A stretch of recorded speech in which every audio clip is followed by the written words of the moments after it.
안녕하세요. 이 시간은 우리 또 기독교 강요 칼빈 신학사상 기독교 강요 중심으로 지금 일본 창조주 하나님에 대한 지식 부분에서 지난번에 성서기제 3D 3位일체론까지 한 것 같아요. 오늘은 D 14에서 18장 창조와 섭리 시작하겠습니다. 페이지는 12페이지입니다. 칼빈은 창조에 있어서 계속적으로 창조를 하고 있다. 하나님께서 이렇게 주장하고 있습니다. 이것은 이신론을 비판하는 것으로 하나님의 세상을 창조하시고 하늘에서 한가하게 식어 있다는 것이 아니라 지금도 계속적으로 섭리하고 창조하신다 라고 생각했어요.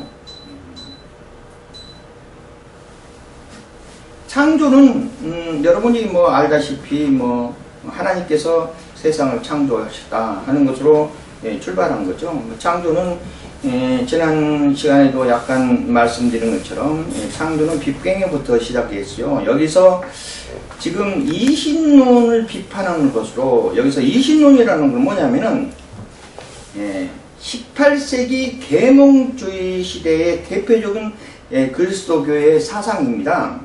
여기에 보면은 성서를 비판적으로 연구하고 계시를 부정하거나 그 역할을 철저히 후퇴시켜 그리스도교의 신앙 내용을 오로지 이성적인 진리로, 여기서 이성적인 진리로 한정시킨 합리주의적인 신학 종교관입니다.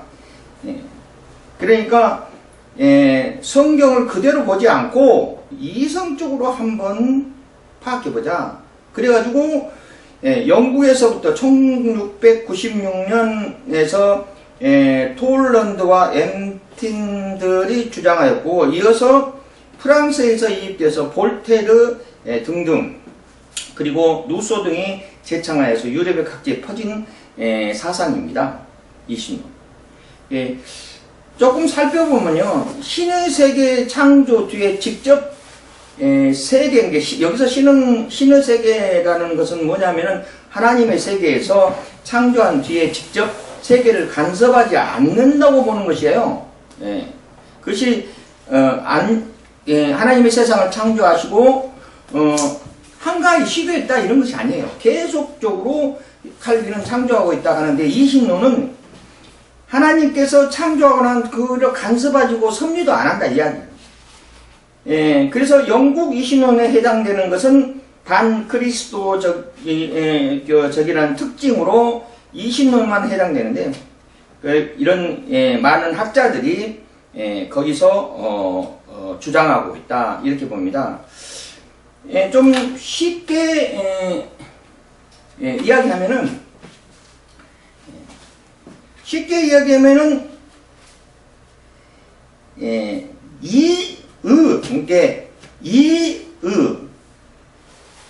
생각으로 신을 생각해보자 이 뜻이에요. 이신론은 두 개의 신이 있다는 뜻이 아니고, 두 개가 뜻이 있다고 하는 것은 이원론이죠. 이신론, 진리 입자입니다. 진리적으로 한번, 이성적으로 한번 생각해보자 하는 거예요. 이런 거게 절대적인 성경 중심의 사상이 아니고, 하나님께서 세상을 창조하고 쉬고 있다. 이런 것을 칼빈은 주장하지 않았다. 비판적으로 나오겠다.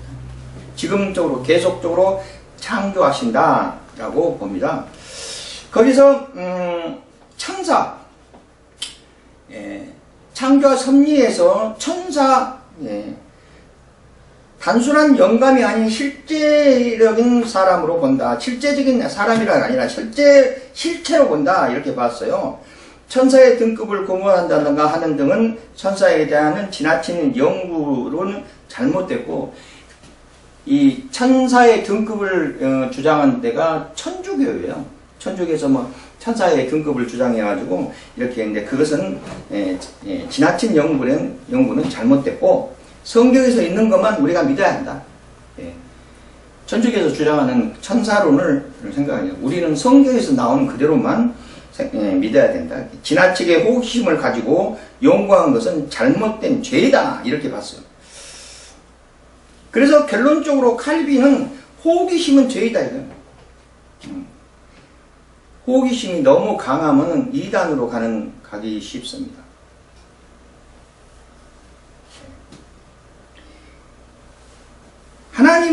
하나님과 우리는요, 뭐가 틀리냐면, 하나님은 창조주고 우리는 피조물이에요. 그래서 차원이 달라. 거기에 대한 것이 하나님의 뜻대로 가는 것이지, 너무 호기심으로 하는 것도 안 좋다. 성경에 계시하고 있는 거 더 이상 알려고 한다든가 연구하려고 하는 해서는 안 된다. 그대로 성경 중심주의 사상으로 가야 된다는 이야기입니다. 거기서 덧붙이고 빼고 하는 것보다는 성경 중심으로 가야 되고 그 속에서 성경적으로 성경으로 풀어야 된다. 이것을 강조하는 것 같아요. 항상 지금 이야기하고 있지만은 칼빈이 정답은 아니에요. 지난 시간에도 그 이야기 했어요. 칼빈은 정답이 아니고 여러분들이 정답입니다. 정답은 여러분들이 교과서예요. 여러분들이 가고자 하는 신앙관념에서 칼빈은 하나의 참고일 뿐이에요. 저도 여러분의 강의를 하고 있지만 저도 여러분이 가고자 하는 사역에 있어서 참고하는 거예요. 저도 강의하는 것을 참고하는 것입니다. 그래서 칼빈이 정답이다, 칼빈이 전체적으로 맞다, 이것이 아닐 수도 있는 겁니다. 칼빈은 그냥 내가 신앙에서 공부하는 데 있어서 신학에서 공부하는 데 있어서 하나의 참고서로 이렇게 하는 것이지 칼빈이 정답이다 하는 것은 아니에요. 정답은 성경이 정답이죠. 그래서 틀릴 수도 있어요. 꼭 이렇다 하는 것은 아니고 틀리는 면도 있습니다. 그래서 제가 강의하는 것은 학생들이 물어봐요. 저한테 칼빈주의자이십니까? 칼빈주의자가 아니죠. 신학자지, 신학자. 신학을 강의하는 강사입니다. 칼빈주의자는 아니죠.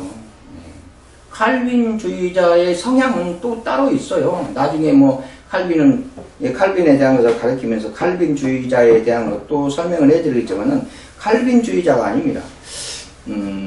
칼빈을 가르치는 거지. 칼빈을 통해서 성경이라든가 창조라든가 섭리라든가 하나님이라든가 내용들을 칼빈을 통해서 우리가 다시 한번 조명해보자 하는 것입니다. 그래서 그런 면에서 생각하고 봐야 돼요. 아니 강의를 하는데 목사님 좀 이상한 이야기 하네. 그것이 아니고 칼빈이 그랬다는 겁니다. 그래서 내가 생각할 때 그것이 맞는 것 같아요 하면 받아들이는 거고 아니다 하면 아닌 거예요. 그렇죠? 내가 교과서니까 여러분들이 교과서예요. 다른 것은 다 참고서죠. 그렇게 봐야 됩니다. 천사에 대해서 보면은 천사는 지금 제가 이야기하고는 자료는 우리 홈페이지 안에 제 창에 들어오면은 보충 자료로 올려놨어요. 그래서 지금 여기서 읽어보는 것은 우리 홈페이지 사이트에 들어가면은 볼 수 있습니다. 다운로드도 할 수 있고. 천사는 엔젤이죠. 영어로 천사는 엔젤. 날개하고는 상관이 없어요. 그냥 천사라고 본다 하면 천사는 영어 단어로 오는 안겔로스에서 나오는 엔젤이라는 뜻입니다. 그리스어로 전령이라는 뜻이고요. 전령이라는 것은 뭘 옮긴다는 것이요. 구약 성서에서는 말라크라는 말을 쓰이는데 의미와 같다. 두 단어는 모두 인간 전령을 인간이 있는 뭔가를 전하는 전령을 가르칠 수도 있으므로 어떤 장면에서 나온 천사가 인간인지 신인지는 문명에 따라 판단해야 된다 봅니다. 그는 성경적으로 살펴보자 이거죠. 또 성서에는 인간임이 명백한 천사들을 등장하기도 하고 사람들의 이목을 피한다는 것을 보면 알 수 있다. 사사기에는 군사 지도자 기드온의 천사와 이야기하는 장면이 나오고 그런 천사가 바위에서 불이 나오게 하는 것을 보기 전까지는 천사를 전혀 알지 못했다. 사사기 6장에 나옵니다. 하지만 삼손의 부모는 천사가 방문했다는 것을 처음부터 알아본다. 그 여인이 가서 그 남편에게 말하여 이르되 하나님의 사람이 내려오셨는데 그 모습이 하나님의 사자의 용과 같아서 심히 두려워하므로 어디서부터 왔는지 내가 묻지 못하고 라는 성경 말씀이 사사기 13장 6절에 있습니다. 그리고 이 천사는 극적인 방식으로 퇴장한다. 불꽃이 제단으로부터 하늘로 올라가서 가는 동안 동시에 여호와의 사자가 제단의 불꽃을 휩싸여 올라간지라 마노아의 그 아내가 그것을 보고 그들의 얼굴을 땅에 대고 엎드려리라 하고 사사기 13장 20절에도 기록되고 있습니다. 여기서 명백히 봐야 될 것은 첫째는 성서에 나오는 천사는 크리스마스 카드에 흔히 볼 수 있는 사랑스러운 아기 천사와는 전혀 다릅니다. 둘째, 성서에서 켈루님과 세라핌이 제외하고는 날개를 단 천사가 없고 또한 천사장은 미가엘과 마리아에게 수태고지를 하는 가브리엘 외에는 천사의 이름도 전혀 나오지 않습니다. 성경에. 구약 정서의 신에게 거역하는 나쁜 천사, 이걸 그냥 사탄이라고 이야기하는데요. 나쁜 천사를 언급하지는 않지만 신약 성서는 전혀 다르다. 하나님이 범죄한 천사들을 용서하지 아니하고 지옥에 던져졌다. 이게 베드로전서 후자 2장 4절에 기록되고 있습니다. 초기 그리스도교는 사탄과 마귀를 원래 선한 천사였다가 신을 거역하게 된 것으로 믿었다. 요한계시록은 세상의 종말을 미가엘과 선한 천사들이 사탄과 악한 천사를 물리친다고 말한다. 요한계시록 12장 9절에 나오고 있습니다. 그래서 이 악마라는 뜻이 디아블 또는 사탄 이런 것은 사단은 히브리어로 적이라는 뜻이에요.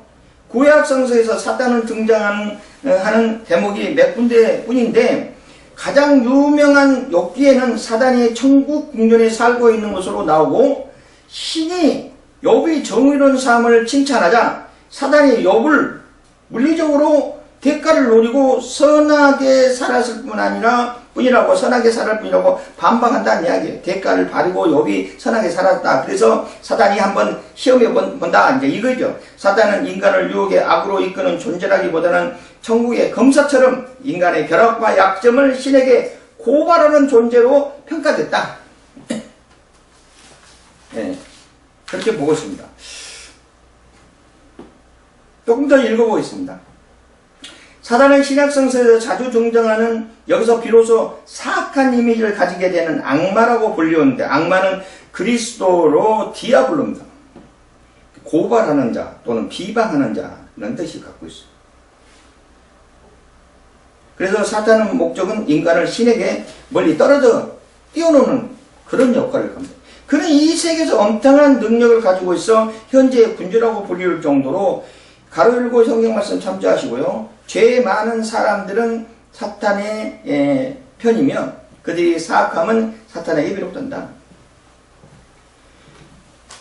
이렇게 해서 우상 숭배를 하는 것은 사탄이 그 배의 세력으로 역사한다. 이렇게 보는 겁니다. 더 읽어보세요. 읽어보시고요. 종말에 사탄은 적 그리스도를 불러내서 악이 선을 승리하는 것처럼 보이지만 나중에는 유황의 호수에 던져지게 되죠. 예.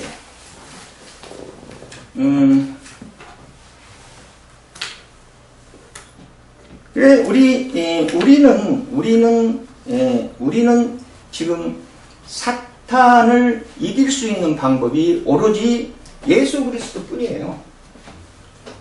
오로지 예수 그리스도 이름으로 사탄을 이기는 거죠. 왜 예수 그리스도 이름으로 사탄을 이길 수 있느냐? 사탄은 원래 창조 전부터 있었어요.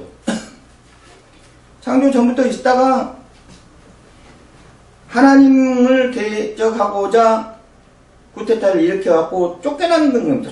계맹성이에요. 땅에 떨어진 계맹성이에요. 그래가지고 하나님을 해방하는 것입니다. 이 결론적으로 하나님께 세상을 창조하셔요.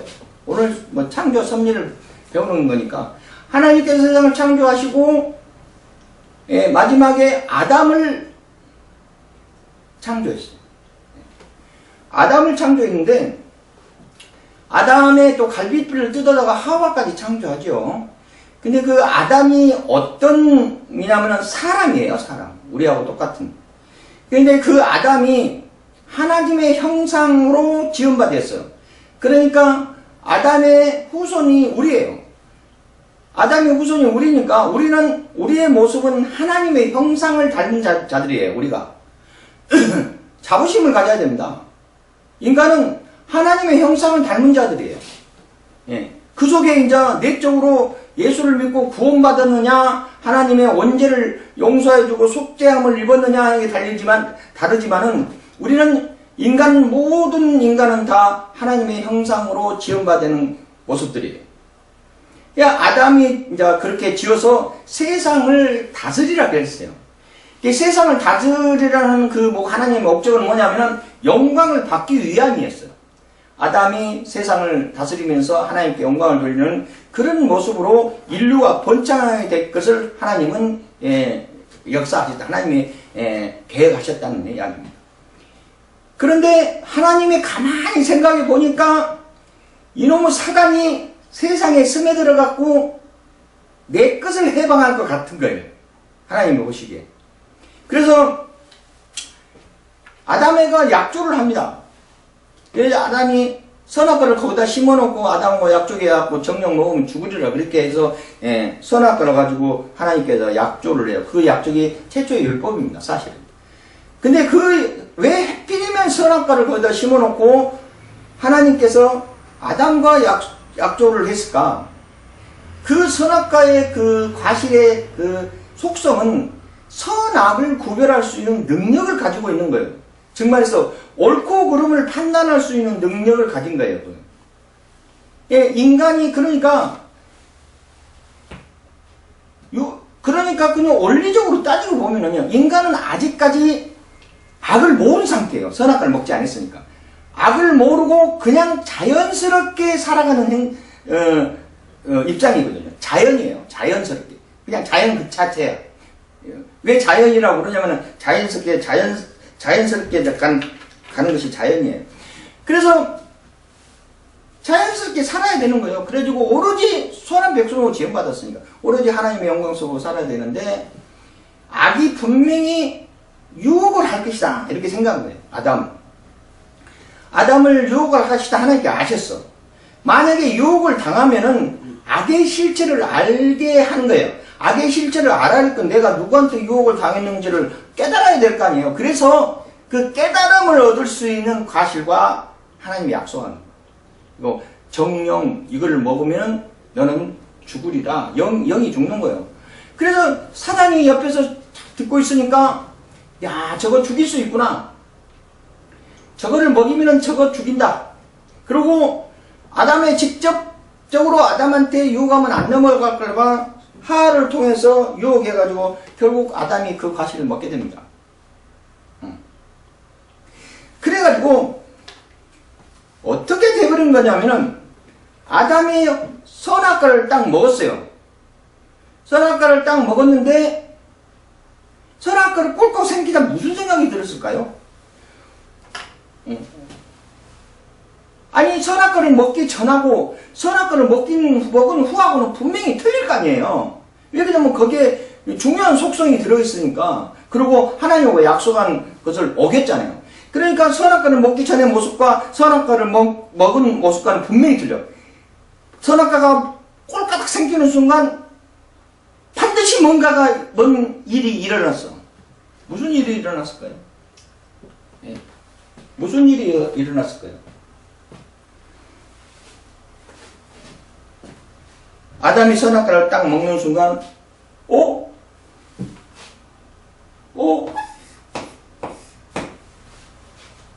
가 들어왔어. 왜 그러지? 먹는 순간 왜 그러지? 하고 놀랬어.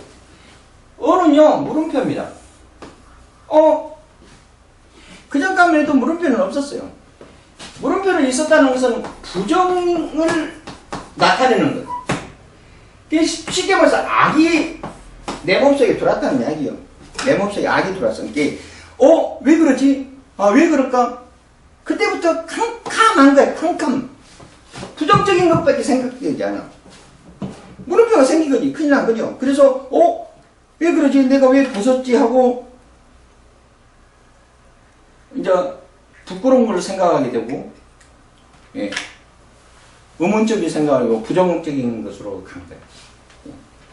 그래, 이 어가 나중에, 그렇구나 하고, 느낌표로 가야 되는데, 긍정적인 걸로 가야 되는데, 그런데, 왜 그러지? 그렇구나 하고, 긍정적으로 가야 되는데, 악이 딱 스며들어가고, 뭐가 됐어요? 영적으로, 영이 죽었어요. 영이 죽었으니 악을 깨달을 수가 없어. 영이 죽어가지고. 영이 죽어가지고 왜 그러지만 생각하는 거야. 그렇구나 하는 거를 전혀 깨달을 수 없어. 그래서 그 뒤로부터 악이 아담의 몸에 악이 스며들어가지고 그 조상의 씨가 밑에 계속적으로 흘러와서 이 백성들이 사단에게 그렇구나가 뭔가를 깨달은 건 느낌을 갖지 않고 사단에게 빼앗긴 꼴이 되는 거예요. 그래가지고 그게 원죄입니다. 그게 원죄를 지었어요. 그래가지고 범죄하게 되는 거예요. 범죄. 법을 어긴 거예요. 법을 어겨서 죄를 짓게 됐다는 거예요. 하나님의 주신 율법을 어겨서 죄를 지었다는 이야기예요. 그래서 어떻게 하겠어요? 이미 어차피 내 몸속에 옳고 그름을 판단할 수 있는 선악을 판단할 수 있는 능력이 생겨버렸으니 어떻게 하겠어요? 근당에서 선한 모습으로 가야 되는데 영이 죽어가지고 선한 모습으로 가지 않고 악적인 거 사단에 끌려가고 맨날 범죄하면서 죄를 지으니까 범죄는 하나님 배반했다는 이야기. 하나님은 하나님의 뜻대로 가지 않았다는 이야기예요. 믿음적으로 범죄하고 죄를 짓기만 되니까 하나님께서 안 되게 해서 출애굽 시켜가지고 아담의 죄를 용서하게 시켜자 그런 거죠. 출애굽 시켜가지고 모세를 통해서 십계명도 내려주고요. 그것도 2번이나. 그리고 막 많은 율법을 제시해 줬어요. 그러면서도 불구하고 깨닫지 못하는 거예요. 아로 안 가는 거예요. 아로. 계속 물음표만 생각하는 거예요. 그래서 하나님께서 안 되겠다 하고 성령으로 마리아 몸을 통해서 예수 그리스도 이름으로 육신을 입은 거예요. 그래가지고 이 땅에 오셔서 뭐를 해결했어요? 온죄를 해결했다는 이야기. 온죄를 해결했어요. 온죄를 해결해가지고 이제는 제사함이다. 제사함. 제사함. 이제는 예수 그리스도를 믿음으로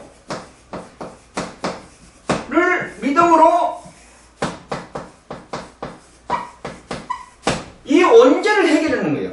속죄한다는 게 속죄되는 거예요. 속죄. 그래서 제사함을 받는 거예요. 그래가지고 예수 그리스도가 십자가의 사건을 통하여서 하나님께 십자가 사건에서 하나님이 그 제사를 허락하시고 우리에게 무엇을 허락하셨냐면은 예수 믿으면 원죄를 해결할 수 있는 축복을 우리한테 주시고 영생의 길로 갈 수 있게끔 역사하셨다는 이야기입니다. 그리고 지금에 와서 여기 마귀 사탄들은 지금에 와서 어떻게 우리가 승리하냐면은 예수 그리스도가 십자가의 사건을 통해서 사단과 대적 속에서 승리하셨어요. 부활하셨거든요. 죽음에서. 그래 사단이 최종적으로 술수는 뭐냐면 모든 걸 소멸시키고 모든 걸 죽이는 거예요. 근데 예수님께서 십자가의 사건으로 통하여서 3일 만에 부활하셨기 때문에 세상을 이긴 겁니다. 마귀 사탄의 대적 속에서 승리하셨어요. 그러니까 지금의 우리는 예수 그리스도를 믿음으로 말미암아 마귀 사탄을 이길 수 있는 강력한 예수 그리스도의 이름으로 물리칠 수 있는 강력한 힘을 가졌다는 이야기입니다. 예. 그래서 이제는 이 세력을, 이 흑암의 세력을 예수 그리스도 이름으로 물리치는 그런 강력한 믿음을 가지고 있다는 이야기, 우리는. 예. 그래서 어차피 선악과는 먹어갖고 선악을 구별할 수 있는 능력은 어차피 생겼으니까 원점으로 돌아갈 수는 없지만 선은 하나님께 영광이고 악은 예수 그리스도 이름으로 다스리며 믿음 생활로 나아갈 수 있는 강력한 힘이 생겼다는 이야기입니다. 자, 악마는 강한 감정이 아니라 실체다. 타락한 천사라고 본다, 이거는. 만이교에서 이혼론을 부정한다는 얘기죠. 즉 처음부터 악한 세력과 선한 세력이 있다는 것을 부정한다. 그러니까 이혼론을 부정하는 거예요. 이혼론. 만이교에서 이혼론.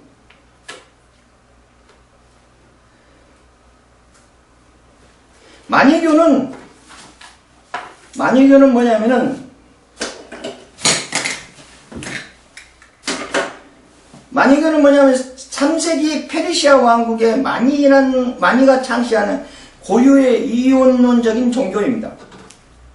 그래서 만이교는 그리스도교회 혹은 조로스타교의 이단으로 여겨지기는 했으나 일반적으로 교리나 엄격한 제도, 조직을 갖춘 하나의 종교로 자리 잡게 되는 거예요. 만이교는 이단인 거예요.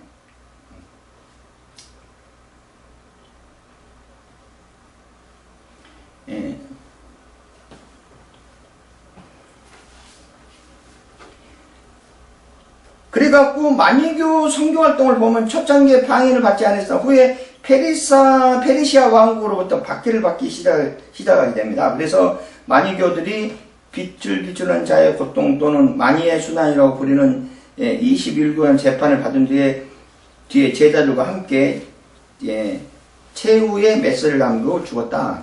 이렇게 자료는 나와 있어요. 이 만이교가 주장하는 이혼론, 이혼론이라는 건 뭐냐면은 두 실체가 있다는 거예요.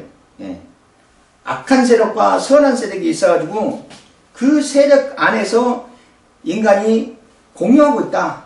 이렇게 보는 거예요. 근데 이런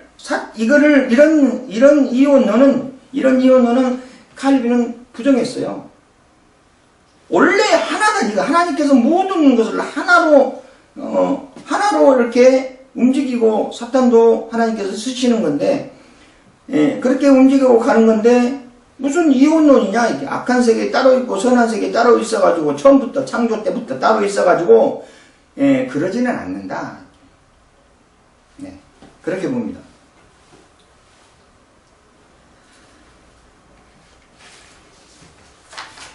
여기서 우리 내 홈페이지에 들어보면은, 거기 보면은 운명전 지옥의 석가를 보고 쓴 성철의 시, 그 대목이 그 자료가 있어요. 이거를 좀 설명해 볼까 합니다. 왜 그러냐면 이혼론을 지금 설명하기 위해서 이 자료를 좀 볼까 해요. 이거는 뭐냐 하면은 불교에 대한 내용입니다. 성철 스님이라는 걸 잘 아시죠? 신문에 많이 나왔기도 하고요. 이 사람이 주장한 것은 산은 산이고 물은 물이다 하는 걸 주장하는 분이에요. 초인적인 국기 수행과 용맹 전진을 통한 큰 깨달음을 얻어서 성불의 경지를 이뤘다는 성철 스님, 경지에 이뤘답니다. 그러나 그는 마지막 임종 전에 한평생 남녀머리를 진리가 아닌 것으로 진리라고 속인 죄가 너무 커서 지옥에 떨어진다 라고 회원으로 몸부림치며 천주의 한을 토했다. 그랬답니다. 과연 그가 도를 깨달은 실체는 무엇인가? 이 내용은 조선일보 1993년 11월 5일 15면에 나와 있고요. 동아일보에도 나와 있고요. 경향신문도 나와 있고 중앙일보도 나와 있고 도서출판의 삶과 꿈에서 누범상이 지은 도서출판의 책에도 나와 있습니다. 이게 그냥 하는 소리가 아니고 이거는 신문에 나오는 내용이에요. 실질적으로. 그래서 여기 앞에 생팽기강 남녀군, 이건 한문으로 이제 이야기하는 건데요. 평생 남녀무리를 속여 미치게 했으니 그 죄업이 하늘에 미쳐 수미신보다 더 크구나. 불교 말에는 무슨 수미신이 있는가 봐요. 산처로 불의 아비지옥으로 떨어지니 한이 망갈래 같구나. 한등이 물에 붉은 해가 푸른 산을 걸렸구나. 이렇게 읊었다는 이야기입니다. 그리고 조계종 종전에 있던 1987년 부처님 오시는 날 법어에서 어떻게 또 이야기했냐면은 사단이여 어서 오시옵소서. 나는 당신을 존경하는 예배합니다. 당신을 존경하고 예배한답니다. 당신은 본래 부처님입니다. 라고 신앙고백을 했어요. 예, 사단이 부처님이랍니다. 사단이 부처님이라고. 야, 이거는 조선일보 1987년 4월 24일 7면에 경향신문 1987년 4월 23일 9면에 실었던 내용이에요. 그 다음에 대한불교 조계종 종종 사서실에서 큰빛 총서에 실려져 있고요. 1편에 서울시사면 1994년 페이지 56페이지에서 59페이지에 실렸던 내용이에요.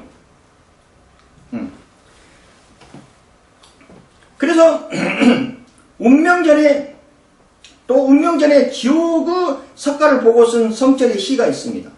성철의 마지막 운명전에 깨달은 시예요. 운명하기 전에 시를 읊었다는 이야기, 최후의 말을 한 거예요. 예, 읽어보겠습니다.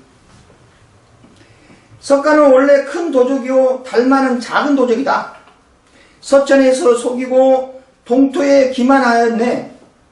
도적이여 저 한없이 어리석은 남녀를 속이고 눈을 뜨고 당당하게 지옥으로 들어가네. 한마디 말이 끊어지니 일천성 소리가 사라지고 한 칼을 휘두르니 만리의 송장이 줄비하다. 알든지 모르든지 삼신 실명을 면치 못하느니 말해보라 이 무슨 도리인가. 자작고대 보살의 얼굴을 열리고 종료 앞에 야차입니다. 야차의 머리가 나타났다. 야차는 흉모 추악한 하늘에 날아지는 사람을 잡아먹는 하나의 불교에 나오는 귀신이에요. 상해를 입었던 잔인한 혹독한 귀신, 번뇌를 상징하는 거죠. 그리고 목이 세세간의 무게를 일곱 근이요. 이게 목 위에다가 쇠를 묶어놨는가 봐. 그래서 그것이 일곱 근이요. 발밑에는 지옥이 괴롭혀 끊임없도다. 지옥은 괴롭힘이 끊임없도다. 석가와 마타는 뜨거운 구리 샘물을 마시고 지옥에 있던 내용을 지금 보고 이야기하는 거예요. 환상으로. 죽기 전에. 그리고 기성과 안악은 무죄를 먹는다. 이것도 마찬가지 불교에 나온 사람인 것 같아요.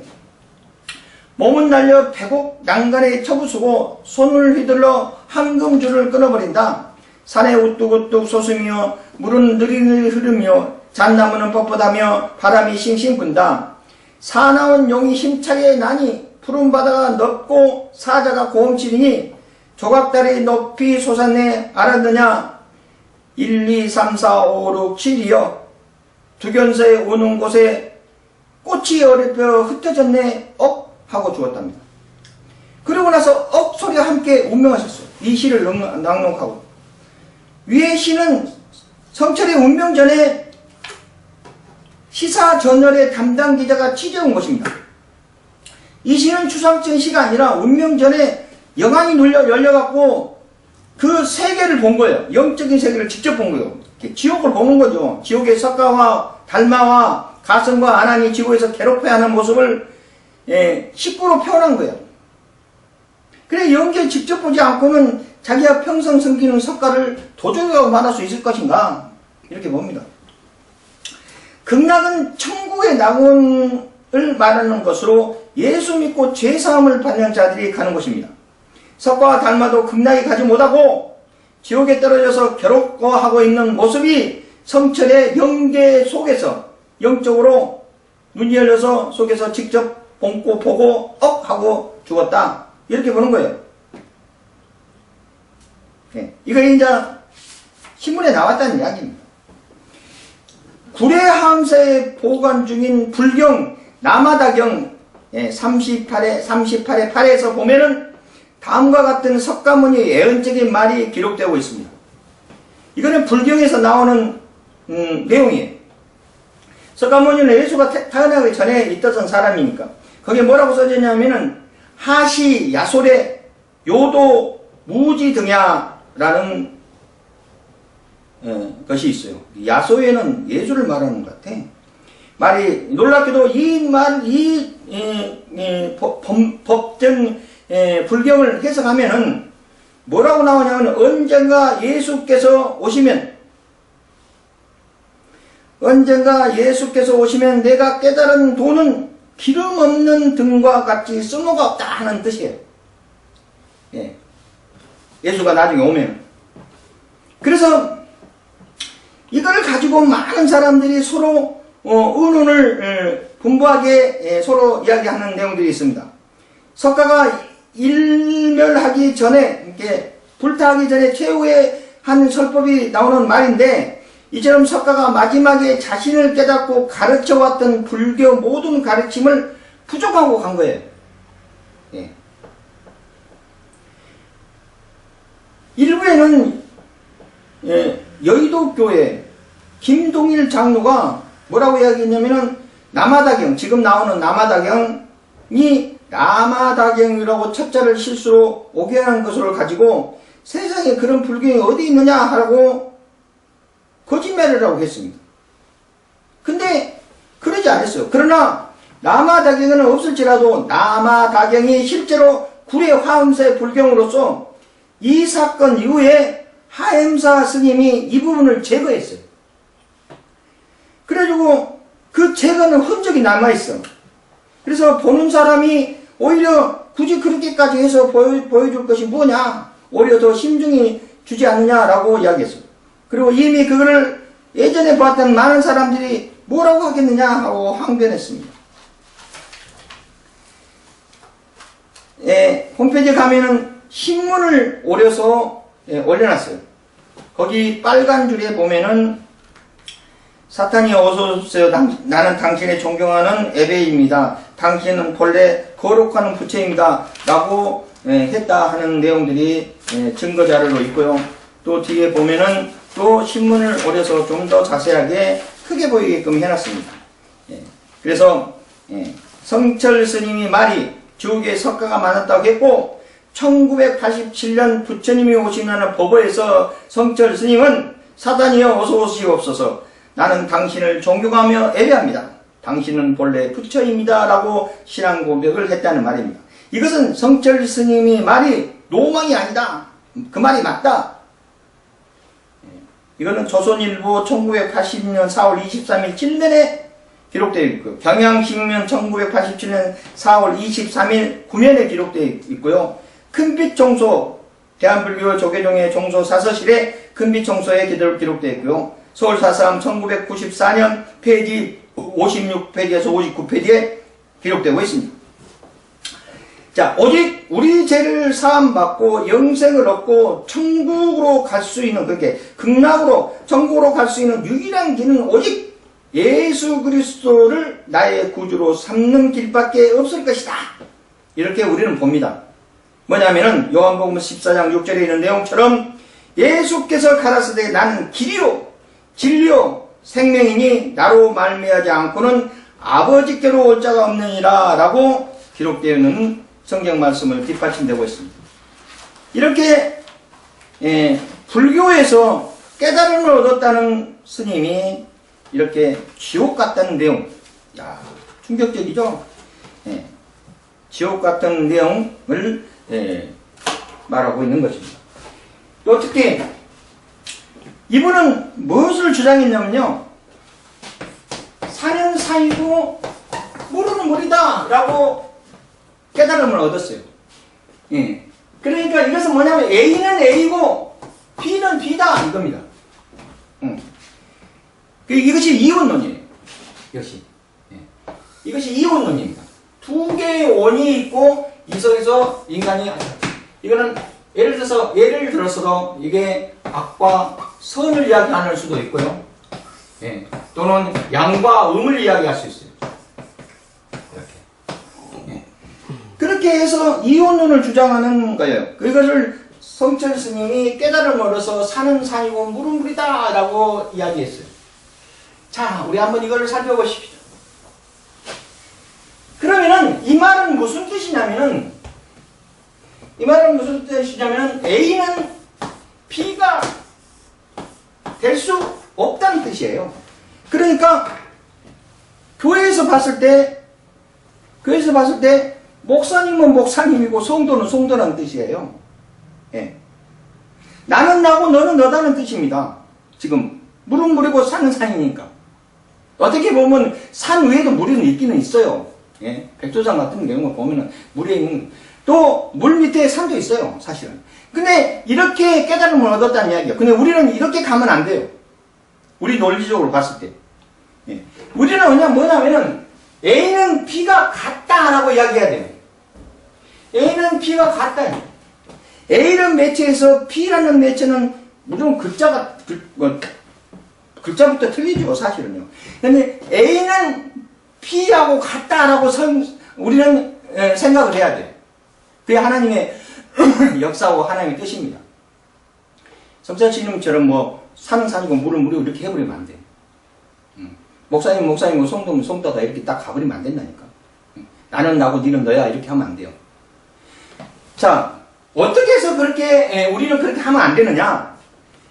A하고 B하고 같으려면요, A하고 B하고 같으려면은 삼위일체론을 입각해서 삼위일체론을 입각해서 A하고 B가 같다는 것을 논리적으로 설명을 할 수 있어야 돼요. 왜냐하면 우리는 이 A하고 B가 같다는 이 내용을 우리는 실천하고 나아가야 돼. 그게 성경적이고 믿음적입니다. 왜냐하면 우리는 내가 다른 사람하고 같아야 돼. 응? 내 마음이 다른 사람하고 같아야 돼. 그래야 그 사람하고 같이 공유할 수 있고 같이 갈 수 있잖아요. 목사님과 성도님들이 같아야 돼. 응. 똑같은 마인드로 가야 돼요. 물론 틀리지만은 똑같은 생각과 똑같은 마인드로 가고 하나님 은혜 속에서 하나님의 역사를 나타내면서 나아가야 돼. 예, 근데 A는 A고 B는 B다 해버리면 안 되는 거잖아요. 자, 우리가 주 안에서 생활을 할 때 좀 크게 합시다.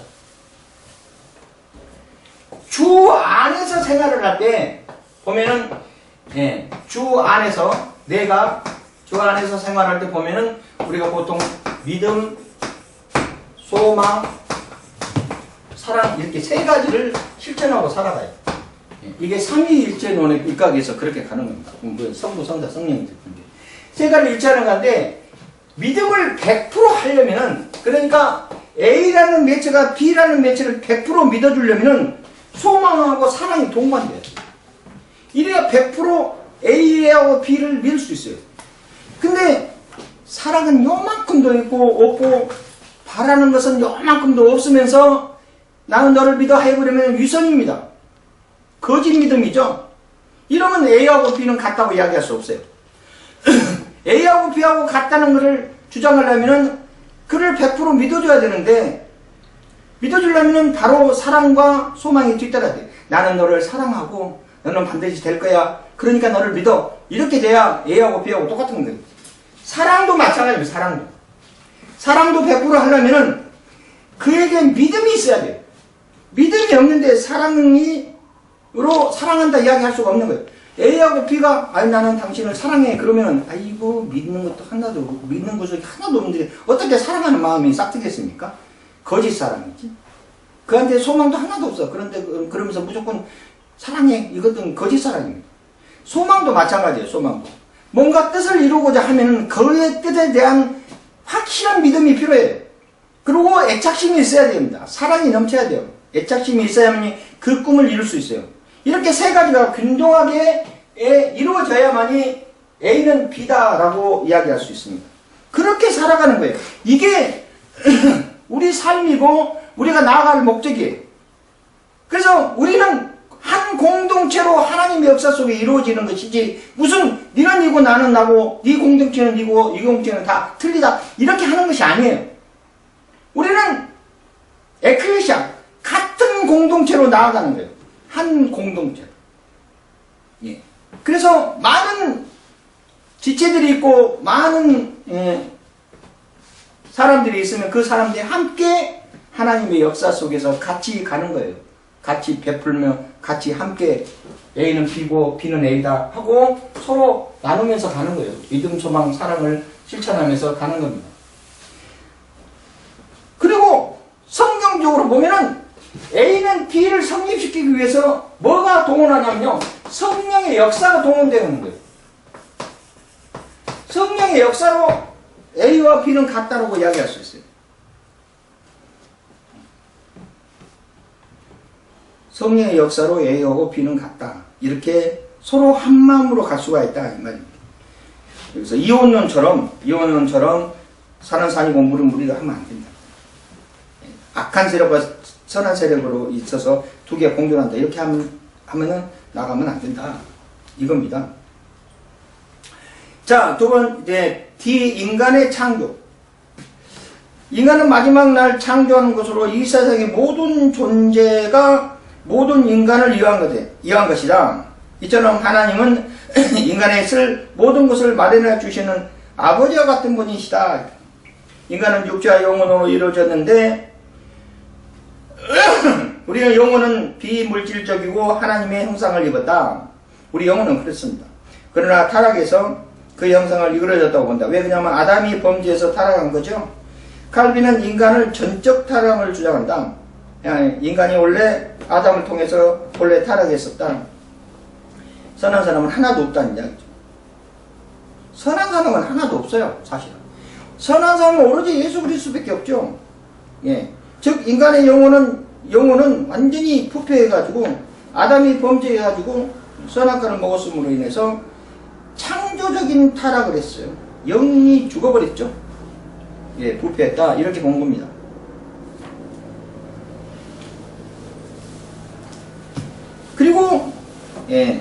그리고 섭리.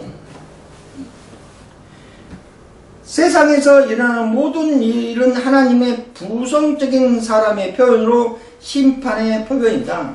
우연이나 운명이나 하는 것은 불신앙적이다 이라고 봅니다. 불신앙적이다 이라고 봅니다. 그래서 그리스도인들은 이 세상에 일어나는 모든 일에 하나님의 사랑의 표현을 알고 감사하며 살아야 된다. 당연한 이야기죠.